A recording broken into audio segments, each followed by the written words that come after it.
ഇന്ന് കൽക്കിയുടെ 8ാം ദിവസമാണ് തിയേറ്ററുകളിൽ. കൃത്യം ഒരാഴ്ച തിയേറ്ററുകളിൽ പിന്നിട്ട വിജയത്തിലേക്ക് കുതിക്കുന്ന കൽക്കി എന്ന സിനിമയുടെ 8ാം ദിവസത്തെ പതിവ് പോലുള്ള Kerala tracking, Kerala world wide estimate കണക്കുകൾ പുറത്തു വന്നിരിക്കുകയാണ്.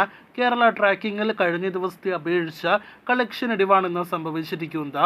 ഇന്നലെ സിനിമയ്ക്ക് ഇതേ സമയം 77 ലക്ഷത്തിന് മുകളിലാണെങ്കിൽ ഇന്നത് 63 ലക്ഷത്തിന് മുകളിലാണ്. അപ്പോൾ ഇന്നലെ 1,50 ലക്ഷത്തിന് മുകളിൽ കളക്ഷൻ ഉണ്ടായ സിനിമയ്ക്ക് ഇന്ന് കേരളത്തിൽ 1,30 ലക്ഷത്തിന് മുകളിൽ കളക്ഷനാണ് പ്രതീക്ഷിക്കുന്നത്. അങ്ങനെയെങ്കിൽ ആദ്യ 7 ദിവസങ്ങൾ കൊണ്ട് 17,20 ലക്ഷത്തിന് മുകളിലാണ് ചിത്രത്തിന്റെ കേരള ഗ്രോസ് എങ്കിൽ ഇന്ന് 8ാം ദിവസത്തെ കേരള കളക്ഷനോട് 18,50 ലക്ഷത്തിന് മുകളിലേക്ക് എത്തപ്പെടുന്നതാണ്. ചിത്രത്തിന്റെ കേരള ഷെയർ 9 കോടിയിലേക്ക് അടുക്കുന്നു. ദുൽഖറാണ് സിനിമയുടെ കേരള വിതരണം സ്വന്തമാക്കിയത്.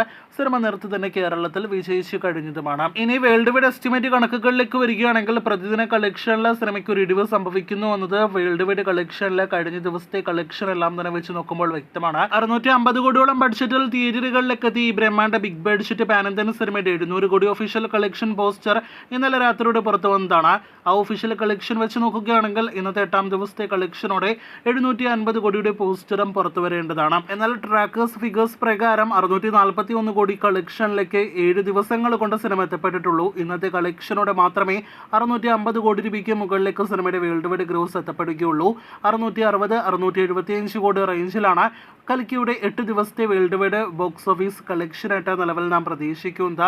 എങ്ങനെ നോക്കിയാലും വളരെ മികച്ച കളക്ഷൻ നേടിയെടുത്ത ബഡ്ജറ്റിനേക്കാൾ മുകളിലേക്ക് തിയേറ്റർ ഗ്രോസ് കളക്ഷൻ എത്തപ്പെട്ട കൽക്കിയുടെ ഈ വരുന്ന ശനി ഞായർ കളക്ഷനിലേക്കാണ് ഇനി നാം അടുത്തതായിട്ട് ഉറ്റുനോക്കുന്നത്. വൈജയന്തി ഫിലിംസ് നിർമ്മിച്ച സിനിമയുടെ അടുത്ത കിടിലൻ ബോക്സ് ഓഫീസ് കളക്ഷൻ വരുന്ന ദിവസങ്ങളായിരിക്കും അടുത്ത ദിവസങ്ങൾ എന്നാണ് നാം പ്രതീക്ഷിക്കുന്നത്.